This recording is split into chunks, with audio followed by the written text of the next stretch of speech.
Hey everyone, today we're going to tour this grand 4,000 square foot house flip that we turned around in less than a month. When I purchased this home from a bank, it's in pristine condition, so it only took us a little bit of cosmetic upgrades and some minor repairs to get this into a dream home that I could totally see myself moving into. As usual, at the end of the video, I'm going to share the renovation cost and projected numbers. Don't miss out. Let's start the tour from the exterior.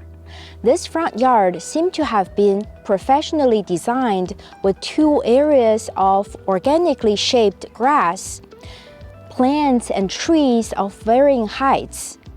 Our job was easy here because we only had to replace the dead lawn and add some mulch to revive the curb appeal.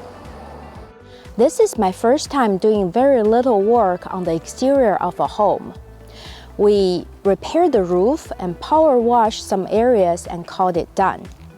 I mentioned in the before video that I'm not a huge fan of this olive and brown color combo, but the 2 colors do exist in harmony and it would be difficult to pick another color that complements these brown-hued stones. Not to mention that it would also cost an additional $5,000 to $6,000 to repaint the exterior.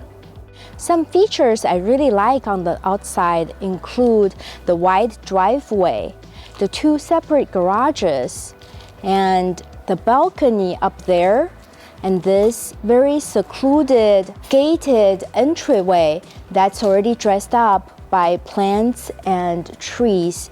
That's very inviting. Now welcome inside.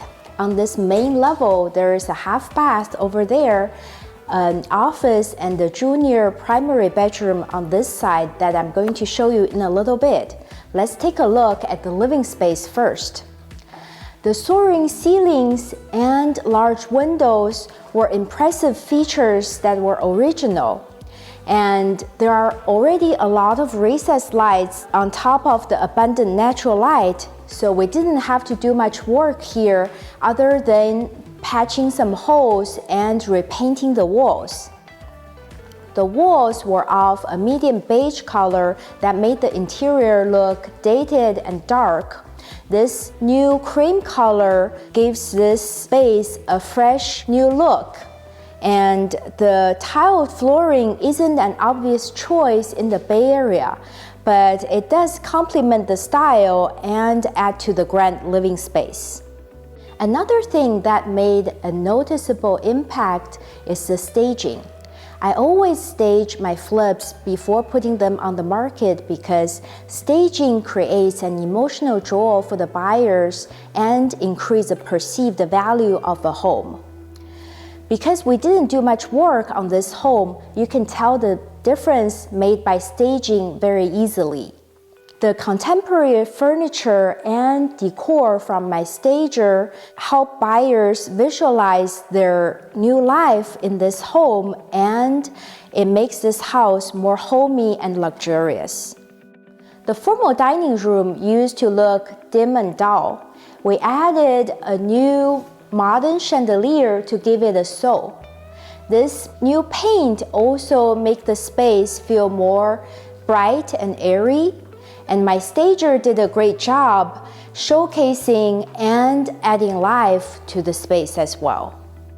Before I show you more of this stunning house flip, smash the like button below and subscribe to the channel to see more interesting content like this. I recently launched my book, Flipping Houses Quick Start Guide. It's a comprehensive guide for beginners, so grab a copy on Amazon today if you're interested.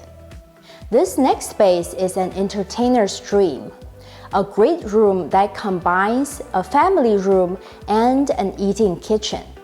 The feature wall here that has a recess for the TV and for display niches was already here, but it didn't look that appealing because the niches were of a dark brown color and they were just big voids without anything to showcase.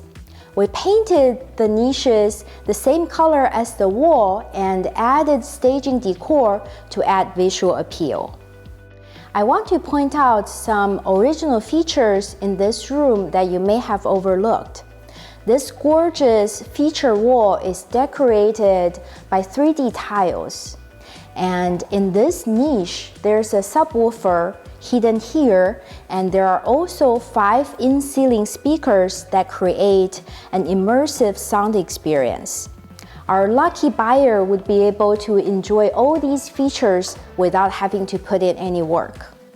The kitchen is another highlight where we did necessary repairs and cosmetic work. The old kitchen provided us with an amazing foundation with two-toned cabinets, marble island, and high-end thermador appliances. I especially love this island with waterfall countertops on both sides and extra thick 4-inch bull nose and marble back. There's this dry bar here that has wine rack and in cabinet and under cabinet lights that are nice touches. We had to patch a hole that was in the ceiling right here and replace the freezer door that was missing. I had no idea what it entails to replace a thermador freezer door, but luckily my husband was able to track down nearly a dozen replacement parts through multiple vendors, and my contractor managed to put it all together, and you can't even tell that it was ever missing. This freezer door front cost $1,200, but it's sure cheaper than replacing this entire fridge for $7,000. My initial scope of work was going to end right here, but the dark brown lower cabinets really bugged me. So did the olive color countertops. So I decided to paint the cabinets and replace the countertops. But it was difficult to find a stone that matches the brownish island, the gray cabinets, and the multicolor backsplash. This solid gray quartz kind of works.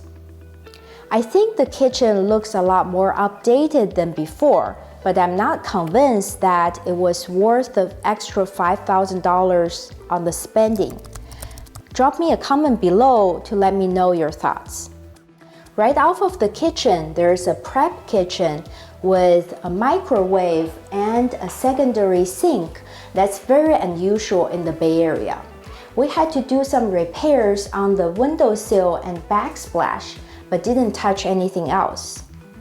The pantry right next door provides much needed storage, and it's very appealing to buyers. Through the door at the end of the hallway, we get to this two-car garage. It was already finished with drywall and cabinetry. We just removed the weird hood and fridge cabinet that was over here that made it look like an illegal kitchen. And now it's a very spacious and nicely finished garage. Now we're back at the entryway to check out the other rooms. On the right side, this was a media room before that was painted all red with a stage. It was very specific, so we decided to paint it the same color as the rest of the house and stage it as an office. There are many in-ceiling speakers already wired in, so the next owner still has many options however they want to use this room. At the end of the hallway, there's a junior primary bedroom that we didn't have to do much work to other than repainting the walls. But we did have to finish the bathroom that was bare before. There was no vanity, toilet, shower tiles, or floor tiles. We went with my go-to vanity and mirror combo, and we tiled the shower this light porcelain tiles that we also used on the floors to make the space feel a little bigger. The powder room on the main level has wall-to-wall tiles and nice finishes. I had the same concern about the dark vanity color and decided to paint it the same gray color as the kitchen cabinets. I think this room feels less heavy now. Before we go to the second story, I want to mention the railings.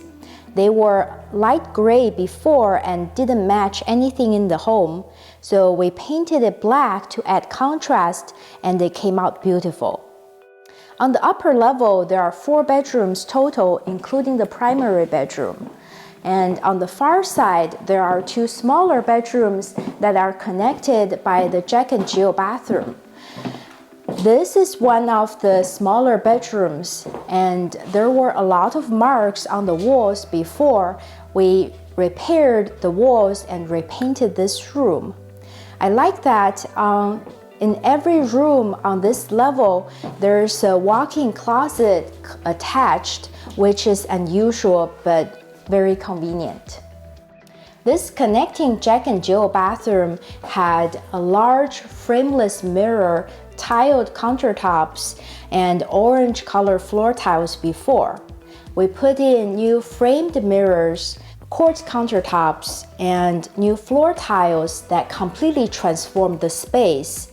And now this bathroom looked a lot more updated, but we didn't have to spend a lot of money. This is a huge bedroom with plenty of windows.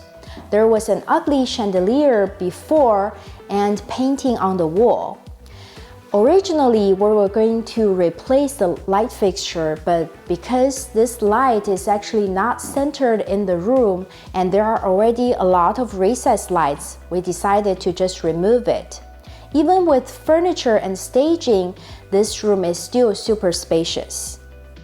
The guest bathroom on this level had similar finishes with the Jack and Jill bathroom, and it was updated the same way. There were round upper mount sinks that were a dead giveaway of the age of the bathroom, and we replaced them with square-shaped undermount sinks that look much more contemporary.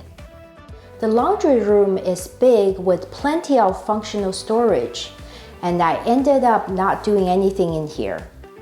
The primary bedroom is the largest of all, but it might not seem as big before because you were probably distracted by the jarring patterns on the wall. The new lighter paint and simple light fixture probably also helped. How cozy and warm it is to turn on the fireplace on a cold winter day like today.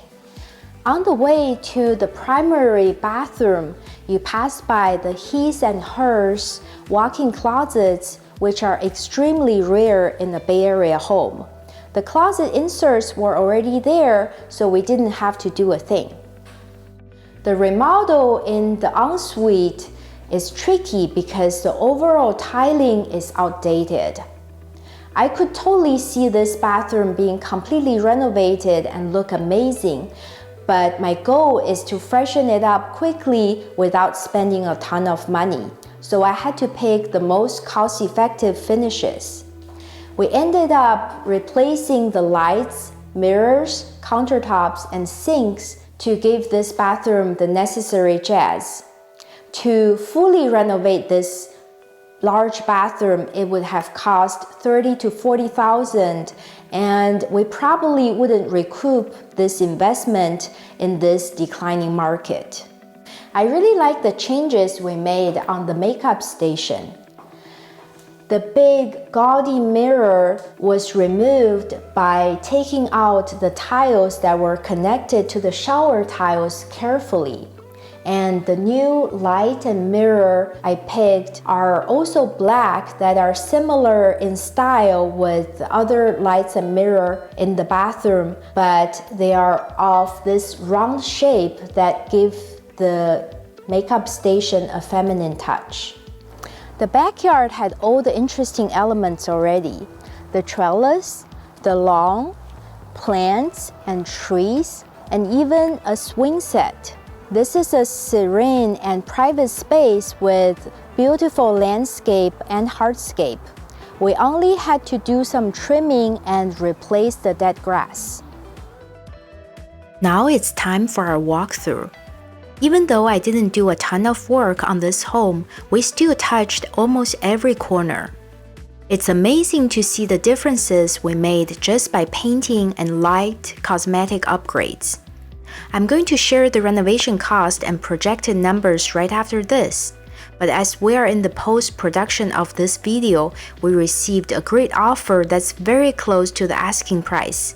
And this concludes all of my projects before the end of the year. Don't go away, the numbers are coming right up.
Now let's get to the numbers. Some viewers may have noticed that the before video was done back in August and the purchase price at the time was shared as 1.9 million. But we actually were not able to close on this home at the time because the title was not clear, and escrow dragged on for 3 more months. So when I closed on it in November, I actually was able to renegotiate the purchase price down by 100,000. So the actual purchase price is 1.8 million. We spent about 60,000 on this renovation, which is the lowest among all of my flips. But unfortunately, due to market changes, the ARV is lower than before as well, and we're expecting to sell this home for about $2.2 million now, which means a $200,000 profit. So this is one of the homes where I spent the least amount on the renovation, but the profit is still pretty nice. I hope you enjoyed this beautiful home tour. If you did, smash the like button below and subscribe to the channel. Thank you so much. See you next time.